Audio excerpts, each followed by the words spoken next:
खूबसूरत जवान था, एक औरत का दिल आ गया उस पर। ये याद रख लें, हम लड़कों को मना करते रहते हैं, लेकिन हमें घर की बच्चियों पर भी तवज्जो देनी होगी, हमें उनके फूल पर भी निगरानी करनी होगी। औरत का दिल आ गया तो नबी पाक अलैहिस्सलाम फरमाते, उसने कोई बहाना लगाया, किसी को कहा कि उस नौजवान को बुला के लाओ, उसको कहो कि हमने कोई गवाही लेनी है तुझसे। वो नौजवान आया, एक कमरे में दाखिल हुआ तो अगले कमरे में ले गई, वहां दाखिल हुआ तो उससे अगले कमरे में ले गई, वो दाखिल हुआ तो इसी तरह 7 मुकफ्फल कमरों में ले गई।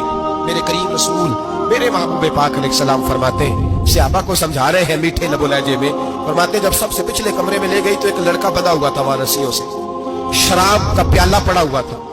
बीबी कहने लगी कोई गवाही शवाही नहीं लेनी, तुझे इसलिए बुलाया है कि तेरे ऊपर दिल आ गया है, अब मेरे साथ मुंह काला कर। तो वो जवान कहने लगा नहीं, मैंने अपने नफ्स को पाक रखा हुआ है, मेरी नजर भी पाक है, दिल भी पाक है, और उसकी बरकत यह है कि रब ने मेरी रूह को भी पाक रखा हुआ है, तो मैं ये हरकत नहीं कर सकता। पाक लोग पलीत कामों की जानिब तवज्जो नहीं करते, मैं ये हरकत नहीं कर सकता। कहने लगी चल फिर इसको कत्ल कर, इसको मैंने बांधा हुआ। उसने कहा मैं कत्ल क्यों करूं, मेरी क्या दुश्मनी है? कहा फिर शराब पियो, मैं शराब भी नहीं पीता। तो कहने लगी अब तो मैंने तुझे अपने चुंगल में फांस लिया है, अब तू यहां से बच के जा नहीं सकता, और अगर तू बाहर जाएगा तो मैं शोर करूंगी, लोग जमा करूंगी, इसने मेरी इज्जत आबरू पे हाथ डाला है, तो तू बच तो नहीं सकता, एक काम तो करना पड़ेगा।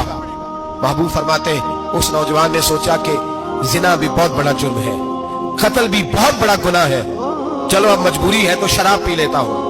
लेकिन वो समझा ना कि शराब तो बुनियाद है। उसने एक प्याला जो पिया, कहने लगा एक और दे दो, दूसरा पिया तो कहने लगा एक और दे दो। अब 3 प्याले 3 बोतलें शराब जो पी चुका तो खुमारी चढ़ गई। अब उस औरत के करीब जाने लगा कि मैं तेरे साथ जिना करूंगा। उसने कहा जब तक मैं करीब नहीं आने दूंगी जब तक तू इसे कत्ल न करे। उसने उसे कत्ल भी किया, जिना भी किया।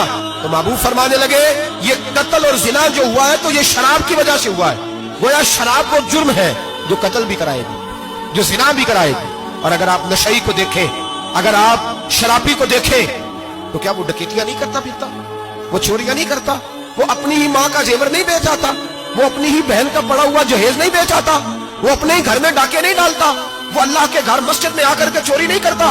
वो सिर्फ इसलिए करता है कि ये नशा, ये शराब, ये माँ है गुनाहों की, ये जड़ है। मिल्लत के लोगों याद रखो, इस उम्मत, इस पाकिस्तान के साथ जहां बहुत सारे जुल्म हुए, वहां बड़ा जुल्म यह है कि बहुत बड़ा तबका जवानों का नशे का आदी है।